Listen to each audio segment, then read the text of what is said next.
اب میرے بھائیوں، شب قدر کے حوالے سے قرآن حکیم کی آیات اور 10 صحیح الاسناد احادیث انشاءاللہ تعالی۔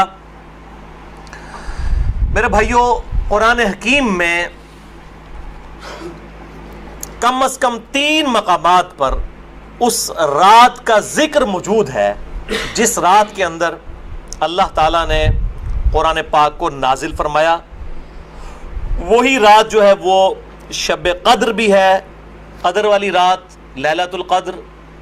وہی برات، چھٹکارے والی رات ہے۔ قدر تقدیر کے معنوں میں بھی لے سکتے ہیں، فیصلے کی رات، اور وہی رات لیلہ مبارکہ بھی ہے۔ اس حوالے سے یہ 3 آیات 3 مقامات سے سن لیجئے، اس کے بعد انشاءاللہ 10 صحیح الاسناد احادیث۔ پہلا ریفرنس سورہ الدخان، سورت نمبر 44، جس کی نسبت سے یہ مسئلہ نمبر 44 ہے۔ یہ میں نے اس وقت اسی کی نسبت سے رکھا تھا، شب برات والا۔ آیت نمبر 1 سے 6 تک۔ اعوذ باللہ من الشیطان الرجیم، بسم اللہ الرحمن الرحیم۔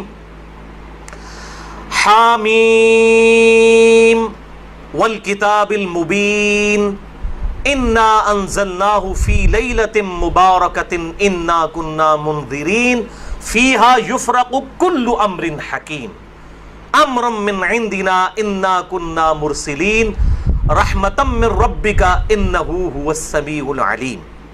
حامیم حروف مقطعات ہیں۔ اس روشن کتاب کی قسم، لوح محفوظ بھی ہو سکتی ہے، قرآن حکیم بھی۔ بے شک ہم نے اس قرآن کو ایک مبارک رات میں نازل کیا، اور ہم ہی ڈر سنانے والے ہیں آخرت کا اس کتاب کے ذریعے۔ اس رات میں بانٹ دیا جاتا ہے ہر اہم کام۔ وہ جو کہتے ہیں جی وہ شب برات میں، وہ شب قدر کے بارے میں تمام کام ہماری طرف سے ہوتے ہیں، اور ہم ہی فرشتوں کو بھیجنے والے ہوتے ہیں، یعنی اس میں فرشتے بھی نازل ہوتے ہیں۔ رحمت ہے تمہارے رب کی طرف سے، بے شک وہ سننے والا اور علم والا ہے۔ اچھا، اب ظلم یہ کیا گیا، انہوں نے کہا یہ جو ہے وہ شب برات کے بارے میں آیات ہے، اندازہ کریں۔ اب وہ شب برات کے بارے میں، تو قرآن تو شب برات میں نازل نہیں ہوا، انہوں نے کہا نہیں جی قرآن 2 بار نازل ہوا ہے، ایلو سامو، یعنی ایک جھوٹ کو چھپانے کے لیے دوسرا جھوٹ۔ کہتے ہیں جی ایک دفعہ قرآن جو ہے وہ لوح محفوظ سے پہلے آسمان میں نازل ہوا ہے، تو وہ جو نازل ہوا تھا نا، وہ ہوا تھا شب برات میں، اور جو پہلے آسمان سے دنیا میں نازل ہوا ہے وہ شب قدر میں ہوا ہے۔ اب یہ کہاں لکھا ہوا ہے، کس جگہ پہ لکھا ہوا ہے؟ ایون جو آپ روایتیں بھی ضعیف پیش کرتے ہیں شب برات کے حوالے سے، ان میں بھی یہ موجود نہیں ہے کہ اس کے اندر قرآن نازل ہوا ہے۔ لیکن ایک جنہوں کہتے ہیں چھڑ دیتی ہے سمالون، تو یہ بات مشہور کر دیتے ہیں، حالانکہ اس کی کوئی اصل نہیں ہوتی ہے۔ قرآن خود اس کی حفاظت کر رہا ہے۔ قرآن کہہ رہا ہے کہ ہم نے اس قرآن کو ایک بابرکت رات میں نازل کیا۔ اب قرآن سے پوچھیں کہ وہ رات کہاں ہے، وہ ہے اگلا ریفرنس سورۃ البقرہ آیت نمبر 185۔ شہر رمضان الذی انزل فیہ القرآن ھدی للناس وبینات من الھدی والفرقان۔ رمضان کا مہینہ وہ ہے جس میں ہم نے القرآن نازل کیا، جس میں ہدایت ہے، اور اس میں ہدایت کے روشن دلائل ہیں، اور دلائل، اور یہ الفرقان حق اور باطل میں تمیز کرنے والی کتاب ہے۔ فائنل ٹیسٹمنٹ ہے، اس اولڈ ٹیسٹمنٹ اور نیو ٹیسٹمنٹ کے بعد یہ فائنل ٹیسٹمنٹ۔ تو اب اگر وہ رات رمضان کے مہینے میں ہے تو وہ پھر شب برات وہ والی نہیں ہوگی۔ شب برات جو ہے وہ شب برات، شب قدر ہی شب برات ہے، یہی شب مبارکہ ہے۔ تیسرا ریفرنس قرآن حکیم کی مکمل سورت ہے، سورۃ القدر، سورت نمبر 97، پارہ نمبر 30 میں۔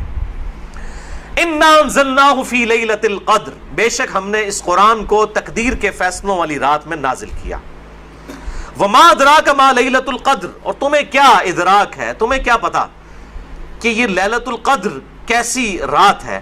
لیلۃ القدر خیر من الف شہر، یہ وہ رات ہے جو کہ 1000 مہینوں سے افضل ہے، یعنی قمری اعتبار سے آپ سمجھ لیں کوئی 84-85 سال، اور سولر ایئرز کے اعتبار سے 82 سال کی عبادت سے بہتر ہے اس رات میں عبادت کرنا۔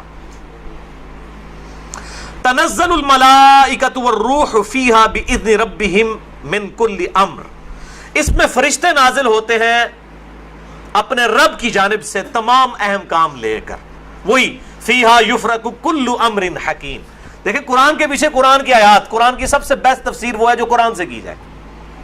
سلام، یہ رات سراپا سلامتی ہے، ہی حتی مطلع الفجر، اور یہ سلامتی ہے فجر کا وقت شروع ہونے تک، طلوع فجر تک۔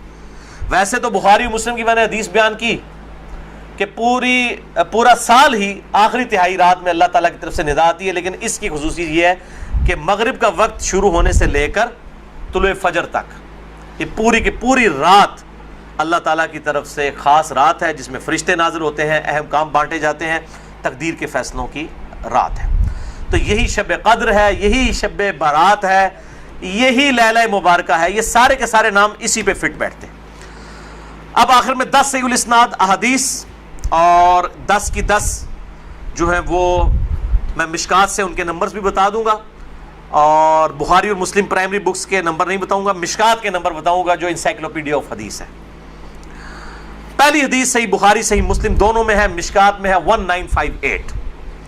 آپ صلی اللہ علیہ وآلہ وسلم نے فرمایا جو شخص ایمان اور احتساب کے ساتھ، احتساب کہہ دیں گے آپ 3 چیزوں کو جوڑ کے، اخلاص، ثواب اور اصلاح نفس، جو ایمان اور احتساب کے ساتھ رمضان کے مہینے کے روزے رکھ لے، اللہ تعالیٰ اس کے سابقہ سارے گناہوں کی مغفرت فرما دے گا۔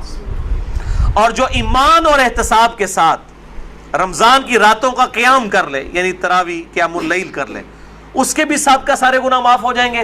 اور جو ایمان اور احتساب کے ساتھ لیلۃ القدر کا قیام کر لے، اس کے بھی سابقہ سارے گناہ معاف، لیکن صرف چھوٹے گناہ، کبیرہ گناہ صرف توبہ سے معاف ہوتے ہیں، چھوٹے گناہ تو آٹومیٹکلی معاف ہو جاتے ہیں نیک اعمال کرنے سے۔ اس کے ثبوت میں وہ حدیث ہے صحیح مسلم کی جو مشکات میں ہے 564۔ آپ صلی اللہ علیہ وآلہ وسلم نے فرمایا اگر کبیرہ گناہوں سے بچا جائے تو 5 نمازیں، ایک نماز سے دوسری نماز تک، ایک جمعے سے دوسرا جمعہ، اور ایک رمضان سے دوسرا رمضان، درمیان کے تمام گناہوں کا کفارہ بن جائیں گے اگر کبیرہ سے بچا جائے۔ تو نماز چھوڑنا خود ہی کبیرہ، ورنہ لوگ کہیں جی کہ رمضان ہی پڑھ لو، دوسرے رمضان وشکالی پار، کیوں؟ صحیح مسلم میں حدیث ہے، مشکات میں ہے 569 کہ بندے کے کفر اور اسلام، شرک اور اسلام کے درمیان فرق نماز ہے۔ یہ اتنا کبیرہ گناہ ہے کہ بندے کے کفر اور اسلام کا فرق ہے۔ تو جو کبیرہ گناہ کر رہا ہے نماز والا، اس کا کیسے ایک جمعے سے دوسرا جمعہ کفارہ بن سکتا ہے، یا ایک رمضان سے دوسرا رمضان کفارہ بن سکتے ہیں؟ دوسری حدیث بھی بخاری اور مسلم سے ہے، مشکات میں 2083۔ آپ صلی اللہ علیہ وآلہ وسلم نے فرمایا شب قدر کو رمضان کے آخری عشرے کی تاک راتوں میں تلاش کرو، 21ویں، 23ویں، 25ویں، 27ویں اور 29ویں۔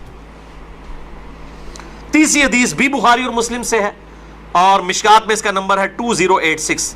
آپ صلی اللہ علیہ وسلم نے رمضان کا پہلا عشرہ اعتکاف کیا، پھر دوسرا عشرہ بھی اعتکاف کیا، پھر سر مبارک خیمے سے باہر نکالا اور کہا کہ میں نے پہلا عشرہ اعتکاف کیا تھا شب قدر کی تلاش میں، لیکن مجھے نہیں ملی، دوسرے میں بھی نہیں ملی۔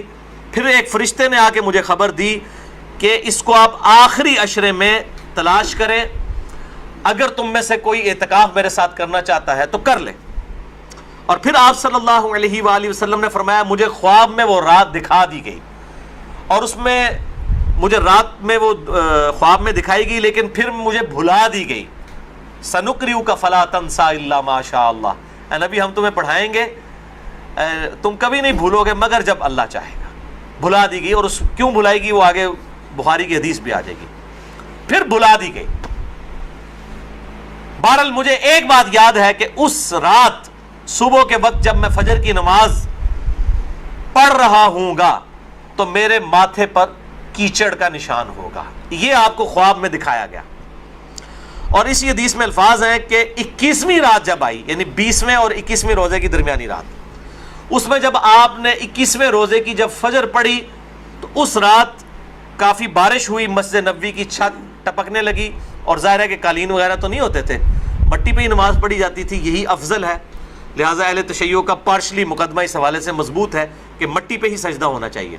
تو بہرحال آپ صلی اللہ علیہ وآلہ وسلم کے ماتھے پر مٹی کا نشان پڑ گیا۔ صحابہ کہتے ہیں جب نماز کے بعد آپ صلی اللہ علیہ وسلم جب رخ انور صحابہ کی طرف کرتے تھے تو انہوں نے دیکھا کہ آپ صلی اللہ علیہ وآلہ وسلم کے ماتھے پر مٹی کا نشان ہے، تو صحابہ کو پتہ چلا اچھا آج شب قدر تھی۔ اچھا اب آپ دیکھیں کہ یہ نہیں ہے کہ کوئی شے نظر آ جاتی ہے، ورنہ صحابہ کو بھی نظر آئی، آپ صلی اللہ علیہ وسلم کو بھی کوئی چیز نظر نہیں آئی. اور یہاں اتنا مشہور کیا، کہتے ہیں جی سمندر کا پانی میٹھا ہو جاتا ہے، اور کوڑ مارنے چھڑ دو. ہوں ماڈرن دور جے کسی گورے نے سن لی نا گل، اور جناب بہ جائے گا رمضان دا پورا مہینے روزانہ دا ایک ٹیسٹ لے گا اور کہے گا دسو کس داڑے جناب شاید نالوں میٹھا ہوتا ہے سمندر دا پانی. جی سارے درخت سجدے میں گر پڑتے ہیں، بھائی ہم سی سی ٹی وی کیمرے لگا لیتے ہیں، پتہ لگ جائے گا کس وقت گرتے ہیں. یہ سب جھوٹ ہے، کسی روایت کے اندر موجود نہیں ہے. بس صرف آپ نے قیام کرنا ہے رات کا، کوئی ایک رات اس میں ہوگی. اسی لیے دیکھیں یہ فکس بھی نہیں کر کے بتائی گئی کہ فلاں ہے، کہا گیا 5 ہیں، 21ویں 23ویں 27ویں 25ویں 27ویں اور 29ویں. چوتھی حدیث صحیح مسلم سے عبداللہ بن انیس کی، مشکات میں 2087. اس میں بھی یہی پورا واقعہ ہے، لیکن اس میں الفاظ یہ ہیں، اب دوسرے صحابی کہتے ہیں کہ وہ 23ویں شب تھی. ابو سعید خدری کہہ رہے ہیں وہ 21ویں تھی کیچڑ والی، اور عبداللہ ابن انیس کہہ رہے ہیں وہ 23ویں تھی. لیکن یہی دو اختلاف آ گئے. تو وہ 21ویں بھی ہو سکتی ہے، 23ویں بھی، 25ویں بھی، 27ویں بھی. اور اس کی حکمت کیا ہے بدلنے کی میں بعد میں بتاتا ہوں. تو یہ شب قدر کے حوالے سے ایک دعا بھی بڑی مشہور ہے، اللہم انک عفو تحب العفو فاعف عنی. یہ روایت مشکات میں بھی موجود ہے 2091 اور جامع ترمذی اور سنن ابن ماجہ میں موجود ہے، لیکن یہ روایت منقطع ہے. وہ تابعی جو ہے عبداللہ بن بریدہ، اس کا سماع اما عائشہ سے ثابت نہیں ہے. شیخ البانی سے حسن درجے تک پہنچاتے ہیں. بہرحال دعا کے بارے میں میرا موقف یہ ہے، چاہے کوئی ضعیف روایت بھی ہو، اگر کوئی دعا کے طور پہ اسے کر لے تو میں اس کے اوپر کوئی فتوے والا معاملہ نہیں کرتا. امام دارقطنی نے بھی یہ بات لکھی ہے کہ یہ منقطع روایت ہے. اللہم انک عفو تحب العفو فاعف عنی. 5ویں حدیث صحیح مسلم سے ہے، مشکات میں ہے 2088. سیدنا ابی ابن کعب کو کسی نے بتایا کہ عبداللہ ابن مسعود کہتے ہیں رضی اللہ تعالیٰ عنہ کہ جو شخص روزانہ آخری پہر جاگے گا تہجد کے وقت تو وہ شب قدر پا لے گا. اب یہ دیکھیں کہ روزانہ جو جاگے گا ظاہر وہ پا ہی لے گا. عبداللہ ابن مسعود کی جب یہ بات پہنچی ابی ابن کعب تک تو انہوں نے کہا اللہ تعالیٰ ہمارے بھائی پہ جو ہے وہ رحم فرمائے. انہوں نے شاید یہ بات اس لیے کہی کہ لوگ صرف اکتفا ہی نہ کر لیں رمضان کے قیام پہ ہی، اس لیے انہوں نے یہ بات کی ہوگی، ورنہ ہمارے بھائی عبداللہ ابن مسعود کو یہ بات خوب پتہ ہے کہ شب قدر جو ہے یہ رمضان کے آخری عشرے میں آتی ہے. اور پھر انہوں نے کہا کہ میں اللہ کی قسم اٹھاتا ہوں کہ شب قدر جو ہے وہ 27ویں رات ہے. اور تابعی کہتے ہیں کہ انشاءاللہ کے بغیر قسم کھائی، کیونکہ اگر آپ انشاءاللہ کے ساتھ قسم کھائیں نا تو وہ قسم ڈاؤٹ فل ہوتی ہے کہ اگر اللہ نے چاہا تو.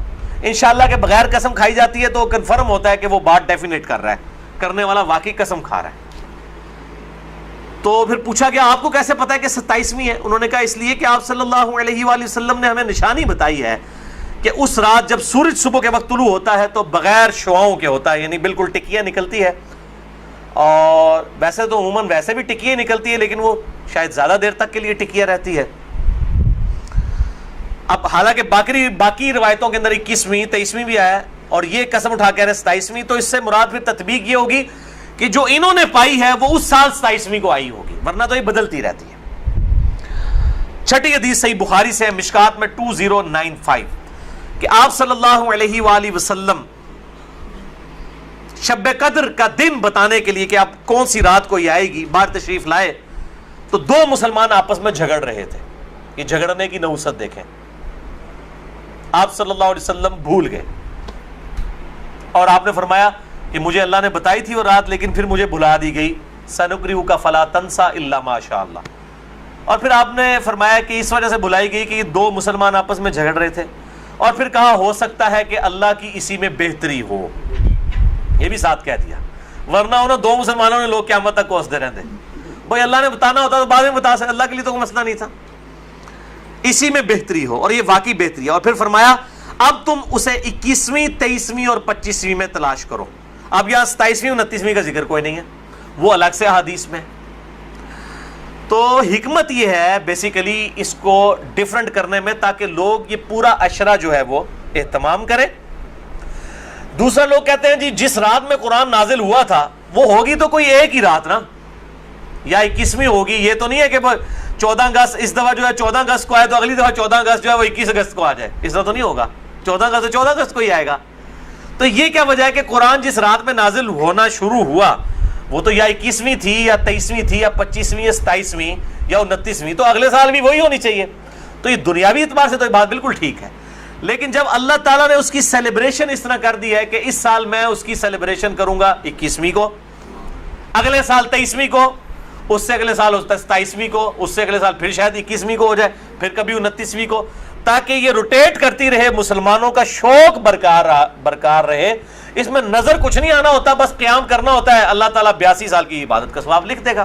اور اس کا آسان طریقہ میں آپ کو اینڈ پہ 2 حدیثیں بتا دوں گا سست الوجود لوگوں کے لیے انشاءاللہ میرے جیسے. 7ویں حدیث بھی بخاری اور مسلم دونوں میں ہے, مشکات میں 2090. اما عائشہ کہتی ہیں کہ جب رمضان کا آخری عشرہ ہوتا تو آپ صلی اللہ علیہ وسلم عبادت کے لیے کمر بستہ ہو جاتے, خود بھی راتوں کو جاگتے اور اپنے گھر والوں کو بھی جگایا کرتے. اللہ تعالی ہمیں بھی اس سنت پر عمل کرنے کی توفیق عطا فرمائے, آمین. 8ویں حدیث صحیح مسلم سے ہے, مشکات میں 2089. اما عائشہ رضی اللہ تعالیٰ عنہ کہتی ہیں کہ آپ صلی اللہ علیہ وسلم جس قدر رمضان مبارک کے آخری عشرے میں عبادت اور سخاوت والا معاملہ کرتے تھے, پورا سال کبھی ایسا نہیں کرتے تھے, اس آخری عشرے میں خصوصاً. 9ویں حدیث تو ہے ہی بالخصوص پرٹیکولرلی اعتکاف کے حوالے سے, اور اعتکاف بھی بیسیکلی شب قدر کی تلاش کے لیے ہوتا ہے. کم از کم 10 دن مسجد میں ٹکا تو رہے گا نا. چلو ستے ہی لب گئی, مسجد ہی تو مل جائے گی نا انہوں شب قدر, اور کوئی نہیں تو لوگ فجر اور عشاء کی نماز ہی جماعت سے پڑھا دیں گے. خراٹے لے رہے ہوں تو اعتکاف والوں کی تو ویسے ہی شامت آئی ہوتی ہے بیچاروں کی. اعتکاف والوں کو تو رات کو بھی نہیں سونے دیتے, اور درس بھی مجبوراً بیچارے اعتکاف والوں کو ہی سننا پڑتا ہے. تو بخاری اور مسلم میں حدیث ہے, مشکات میں 2097. اما عائشہ رضی اللہ تعالیٰ عنہ کہتی ہیں کہ آپ صلی اللہ علیہ وسلم رمضان کے آخری عشرے کا اعتکاف فرمایا کرتے تھے یہاں تک کہ آپ کی وفات ہو گئی. ہر سال اعتکاف کرتے تھے آپ صلی اللہ علیہ وآلہ وسلم. یہ سنت موقدہ کفایہ ہے, چند لوگ کر لیں تو باقیوں کی طرف سے ادا ہو جائے گی. اور پھر آپ صلی اللہ علیہ وسلم کی وفات کے بعد آپ کی بیویاں بھی مسجد نبوی میں اعتکاف کیا کرتی تھی. لیکن اسی کانٹیکسٹ میں بخاری مسلم میں حدیث ہے, ایک دفعہ آپ صلی اللہ علیہ وآلہ وسلم نے جو ہے وہ مسجد نبوی میں اعتکاف کے لیے خیمہ لگایا. کسی ایک بیوی نے آ کے خیمہ لگایا, پھر دوسری نے بھی وہ سوکن والا سلسلہ کرتے کرتے کئی خیمے لگے. آپ نے ساروں کے کھڑوا کے اپنا بھی کھڑوا دیا. اس سال آپ نے اعتکاف ہی نہیں کیا. پھر آپ نے اگلے سال صحیح بخاری میں آتا ہے 20 دن کا اعتکاف کیا, اور وہ آپ کا آخری سال تھا. تو آپ نے اعتکاف ہی نہیں کیا کہ یہ یعنی اللہ کی رضا کی خاطر اعتکاف کیا جائے, نہ کہ میری وجہ سے کہ میرے ساتھ ایک بیوی اعتکاف بیٹھی ہے پھر دوسری بھی, سب کے خیمے. اس سے یہ بات پتہ چلی کہ مسجد نبوی میں اعتکاف عورتیں کیا کرتی تھی, اور مسجد میں اعتکاف آج بھی مسجد نبوی میں اور بیت اللہ شریف میں اعتکاف ہوتا ہے. بہرحال اس حوالے سے میرا موقف تھوڑا اب لینیٹ ہو چکا ہے. اب جو پرفتن دور ہے جس کے اندر یہ موبائل کیمرے اور ویڈیوز اور سیکیورٹی تقریباً ختم ہو چکی ہے مسجدوں کی, اس صورتحال میں اگر عورتیں گھروں میں اعتکاف کر لیں تو اجتہاداً اس میں بھی کوئی حرج نہیں ہے, کیونکہ مسجدیں جو ہے آج کل عورتوں کے اعتکاف کے اعتبار سے خطرے سے خالی نہیں ہے. جیسا کہ یہ موبائل فون ہے, اور لوگوں کی اگلے دن بھی اخبار میں خبر آئی تھی, وہ تصویر کسی کی چڑھا دی, اس طریقے سے اس عورت نے خودکشی کر لی. اس قسم کے واقعات ہوتے ہیں. لہٰذا اس میں میرے خیال ہے حدیث جو سختی کرتے ہیں وہ نہیں کرنی چاہیے. حنفیوں کا موقف مجھے مضبوط لگتا ہے, خصوصاً اس دور کے اعتبار سے. میں حرام نہیں کہہ رہا, مسجد میں بیٹھنا بہتر ہے, مسجد نبوی شریف میں جہاں پہ سیکیورٹی ہے بیٹھیں, لیکن ہمارے ملک کے اندر میں نہیں سمجھتا کہ سوائے چند ایک جگہوں کے اس طرح کی سیکیورٹی اویلیبل ہو. جہاں پہ ہو ضرور کریں. لیکن عورت نفلی روزہ اور اعتکاف اپنے خاوند کی مرضی کے بغیر نہیں کر سکتی, ذرا یہ ذہن میں رکھیے گا. 10ویں حدیث جامعہ ترمذی میں ہے, سنن ابی داؤد میں ہے, سنن ابن ماجہ میں, مشکات میں 2102. انس ابن مالک کا بیان ہے کہ آپ صلی اللہ علیہ وسلم رمضان کے آخری 10 دن میں اعتکاف فرمایا کرتے تھے, لیکن ایک سال نہ کر سکے تو اگلے سال 20 دن کا اعتکاف فرمایا. وہ ایک سال وہ بیویوں کی وجہ سے ہی نہیں کیا.